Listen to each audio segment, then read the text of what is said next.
Chapter 1. Ammoron instructs Mormon concerning the sacred records. War commences between the Nephites and the Lamanites. The 3 Nephites are taken away. Wickedness, unbelief, sorceries, and witchcraft prevail. And now I, Mormon, make a record of the things which I have both seen and heard, and call it the Book of Mormon. And about the time that Ammoron hid up the records unto the Lord, he came unto me, I being about 10 years of age, and I began to be learned somewhat after the manner of the learning of my people. And Ammoron said unto me, I perceive that thou art a sober child, and art quick to observe. Therefore, when ye are about 24 years old, I would that ye should remember the things that ye have observed concerning this people. And when ye are of that age, go to the land Antum, unto a hill which shall be called Shim, and there have I deposited unto the Lord all the sacred engravings concerning this people. And behold, ye shall take the plates of Nephi unto yourself, and the remainder shall ye leave in the place where they are. And ye shall engrave on the plates of Nephi all the things that ye have observed concerning this people. And I, Mormon, being a descendant of Nephi, and my father's name was Mormon, I remembered the things which Ammoron commanded me. And it came to pass that I, being 11 years old, was carried by my father into the land southward, even to the land of Zarahemla.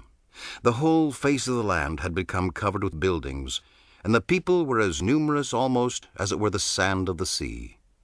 And it came to pass in this year, there began to be a war between the Nephites, who consisted of the Nephites, and the Jacobites, and the Josephites, and the Zoramites.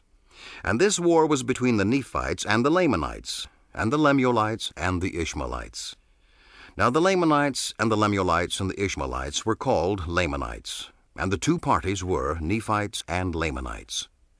And it came to pass that the war began to be among them in the borders of Zarahemla by the waters of Sidon. And it came to pass that the Nephites had gathered together a great number of men, even to exceed the number of 30,000. And it came to pass that they did have in this same year a number of battles, in which the Nephites did beat the Lamanites, and did slay many of them. And it came to pass that the Lamanites withdrew their design, and there was peace settled in the land. And peace did remain for the space of about 4 years, that there was no bloodshed. But wickedness did prevail upon the face of the whole land, insomuch that the Lord did take away his beloved disciples, and the work of miracles and of healing did cease, because of the iniquity of the people.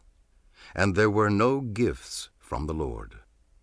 And the Holy Ghost did not come upon any, because of their wickedness and unbelief.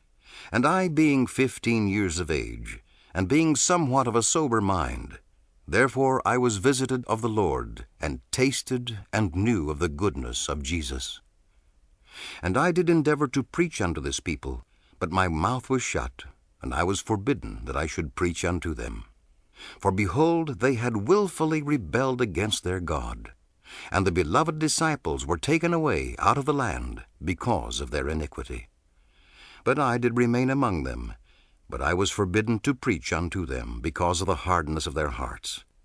And because of the hardness of their hearts, the land was cursed for their sake. And these Gadianton robbers, who were among the Lamanites, did infest the land, insomuch that the inhabitants thereof began to hide up their treasures in the earth, and they became slippery, because the Lord had cursed the land, that they could not hold them, nor retain them again.